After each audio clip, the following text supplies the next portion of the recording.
අන්න ඒ වගේ දෙකම යන්න ගහන්න පුළුවන් එක හොඳයි. කැමති තැනක තියාගන්න බෝල්.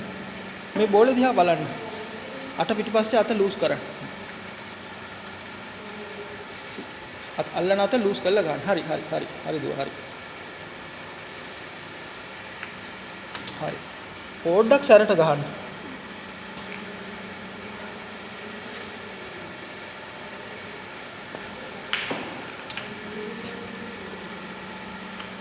පුතේ ඔයා බෝලයක් තියන්න ඕනේ හොඳේ.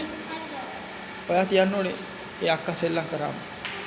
බෝලයක් තියන්න එතනින්. බෝලේ දාලා. මේ ගාමිණීගේ වයිෆ් ඇවිල්ලා සුයි දුවයි ආවා. අද එදෙන්න සෙල්ලම් කරනවා. කෙලින් දාන්න පුතේ කෙලින්. පොඩ්ඩක් මේ හරියට තියන්න.